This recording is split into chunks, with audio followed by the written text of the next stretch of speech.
வணக்கம் வணக்கம் வணக்கம் வணக்கம். இன்றைக்கி திமுக கூட்டணியில் கட்சியில் இருக்கக்கூடிய வேல்முருகன் மற்றும் திருமாவளவன் இவங்கெல்லாம் வந்து இன்றைக்கி வந்து திமுகவே எதிர்த்து கேள்வி கேட்குறாங்கன்னு பரவலாக பேசிக்கிறாங்களே. இப்போ அவங்களுக்கு தைரியம் வந்துடுச்சு நீங்கள் நினைக்கிறீங்களா? அது என்னென்னா 4 பேர் சேர்ந்து திருடுவான், 4 பேரையும் ஊர் மக்கள் பிடிச்சிடுவாங்க, புட்டிச்சு வச்சு உதைப்பாங்க. அப்போ அதில் 2 பேரும் என்ன பண்ணுவான், நான் இல்லைண்ணே இவன் கூப்பிட்டானே வந்தேன், திருடன் வந்தான், திட்டம் போட்டது வந்தான், என்ன விட்டுடுங்க அப்படின்னு சொல்லிவிடு. ஏப்பா நீ தானே என்னை ஏமாற்றி தானே கூப்பிட்ட, நீ உண்மையை சொல்லியா கூப்பிட்ட, திருட போகிறேன் நீ சொன்னேன், ஏதோ சொந்தக்கார வீட்டுக்கு வரேன்னு சொன்னேன், என்னை ஏமாற்றிட்டியே அப்படின்னு இவன் 2 பேரும் அவனுக்கிட்டே முறைச்சிக்கிட்டு தப்பிச்சு போகிறதுக்கு பார்ப்பான். அப்போ ஊருக்காரன் அப்போ அவனை விடுப்பா, இவனை பாரு இவன் தான் மெயின் ஆள் அப்படின்னு சொல்லுவாங்கன்னு நினச்சிக்கிட்டு அப்படி செய்வாங்க இல்லையா. அதை மாதிரி கூட்டத்தோடு திருடினவங்க, பங்கு வாங்கினவங்க, 25 கோடி 50 கோடி அப்படின்னு திமுக கிட்ட பங்கு வாங்கினவங்க தான். கூட்டணிங்கிறது என்னது? திமுகவில் கூட்டணிங்கிறது என்னது? அது ஒன்றும் கொள்கை கூட்டணி கிடையாது. அவங்களா வந்து முடிவு பண்ணி இந்த தேர்தலில் இப்படி பண்ணலாம், இது அப்படி நல்லது நினைக்கிறாங்களா திமுகவில்? நல்லது அது ஒன்றும் தெரியாது. அவங்களுக்கு தெரிஞ்சதெல்லாம் பணம் தான். பணம் கொடுத்து ஓட்டு வாங்குவாங்க, பணம் வசூல் பண்ணுவாங்க. இதுதான் திமுகவினுடைய கூட்டணி. இப்போ திருமாவளவன் இவங்கெல்லாம் வந்து வேல்முருகன் இவங்கெல்லாம் வித்தியாசமாக பேசுகிறாங்க அப்படின்னா இப்படி தான் மாட்டிக்கிட்டாங்க, கலட்டிக்கிறதுக்கு பார்க்குறாங்க. திமுக அடுத்த முறை ஆட்சிக்கு வராது, பிஜேபி தான் வரப்போகுது. அப்போது பிஜேபி வந்துடுச்சுன்னு சொன்னால் நடவடிக்கை ரொம்ப வலிமையாக இருக்கும். ஏன்னா இப்போவே இந்த தாமு அன்பரசங்கிற அமைச்சர் ஏன் போய் சொன்னார் கழிவுநீர் கலக்கலன்ட்டு, அப்போ அவர் மேலே வழக்கு அப்படின்னுக்கிட்டு வழக்கு தொடுக்குறாங்க பிஜேபியில் இருந்து. அது விட மாட்டாங்க, எந்த விஷயத்தையும் விட மாட்டாங்க. பிஜேபி ஆட்சிக்கு வந்தால் தப்பு பண்ணவன் தண்ணி குடிக்கணும், தண்டனை பெறணும் அப்படிங்கிறது தான் பாஜகவினுடைய கொள்கை.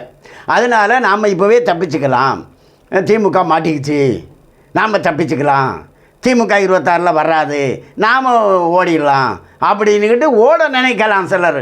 எல்லோரும் தான் ஓடிடுவாங்க, யாரும் அங்கே நிற்க மாட்டாங்க.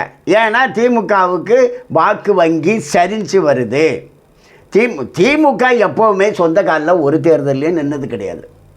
1967 ராஜாஜி அவர்களுடைய ஆதரவில் தான் ஜெயித்தாங்க, மூதறிஞர் ராஜாஜி. முதல் தடவை. ஆமாம், அதில் இது தொடர்ந்து மற்றவங்க முட்டு கொடுத்து தான் திமுக நிற்குது. முட்டு கொடுத்து தான் நிற்குது. ஏணி வச்சு ஏறி போய் தான் திருடுறான், புரியுதா? ஏணி தான் முட்டு. அந்த ஏணியில் 2 ஏணி தான் இப்போ முன்னுக்கு வித்தியாசமாக பேசுகிறாங்கன்னு நீங்கள் சொல்கிறீங்க, இந்த திருமாவளவன் வேல்முருகன்லாம். அப்போ அந்த ஏணி கூட வந்தவங்க பிடி கிடச்ச உடனே ஓடி போகிறதுக்கு பார்க்குறாங்க. அதான் அவங்க அப்படி பேசுகிறாங்க. உடனே இவர் என்ன பண்ணுவார், கேங் லீடரு, யோ உனக்கு என்னையா கூட 10 போட்டு தரேன், யோ கூட 50 வச்சுக்கையா, சும்மா கத்திரி கிடக்க கூடவா, பார்த்துக்கலாம், என்ன ஆனாலும் நான் பார்த்துக்கிறேன், உனக்கு ஒன்றும் பிரச்சனை இல்லை, என் கூடவே வந்துடு, என்னையும் காப்பாற்று நீ. ஆமாம், ஓடி போனேன் அப்புறமா அது பண்ணிவிடுவேன் இது பண்ணிவிடுவேன், அதனால் எங்கேயும் போகக்கூடாது, கொடுக்குறத வாங்கிட்டு என் கூட வந்துருன்னு அவங்க சொல்லுவாங்க.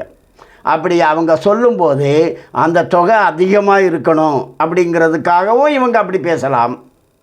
நிஜமாகவே தப்பி ஓடிடணும், ஏன் வந்து மூழ்க போகிறவங்க கூட நாமளும் நீச்சல் அடித்து மூழ்கி போகணும் அப்படிங்கிற எண்ணத்திலே இருக்கலாம், எப்படியே இருக்கலாம். இது ஒன்றும் மக்கள் நலன் கருதிய செயல்பாடாக இருக்குங்கிறதுல எனக்கு ஒரு விழுக்காடு கூட அப்படி எனக்கு எண்ணம் இல்லை.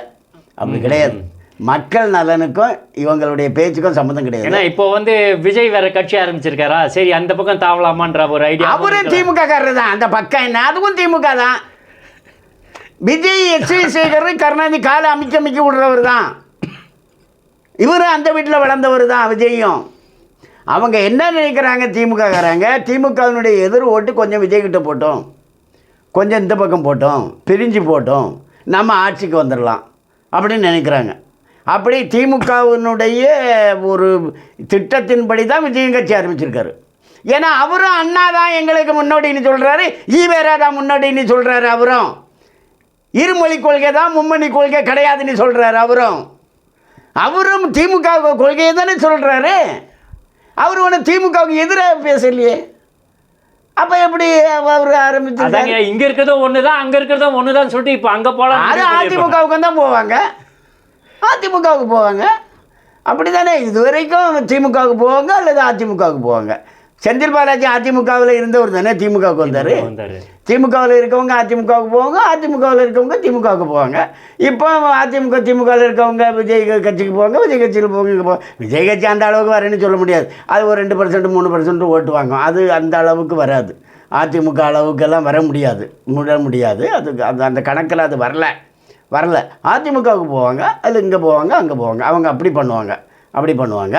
ஆனால் திமுகவும் ஒரே மாதிரி கொள்கை தான், அதிமுகவும் அதே மாதிரி கொள்கை தான். புதுசாக ஆரம்பிச்சிருக்கிறது அதே கொள்கை தான்.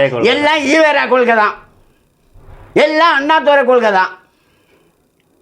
ஆனால் தமிழக மக்கள் இந்த 55 வருஷம் 1967 இவ்வளோ நாள் வரைக்கும் இந்த பல பத்தாண்டுகள் நாம் மாற்றி ஓட்டு போட்டு என்ன பிரயோஜனம்? எல்லாமே வேஸ்ட்டாக தான் இருக்குது. இந்த முறை ஒரு வித்தியாசமாக வாக்களிக்கணும்னு நினைக்கிறாங்க. அந்த வித்தியாசமான வாக்குங்கிறது பிஜேபிக்கானது தான். பிஜேபிக்கு வாக்களித்தா தான் வித்தியாசம் அப்படின்னு மக்கள் கருதுகிறாங்க. இதுதான் நிலைப்பாடு.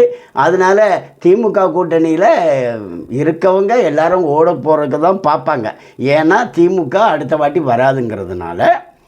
ஆனால் திமுக எவ்வளவு ஆஃபர் காமிச்சு அவங்கள கூட வச்சுக்கிறாங்கங்கிறது கடைசியில் தான் தெரியும். தெரியும். வணக்கம், ரொம்ப நன்றி.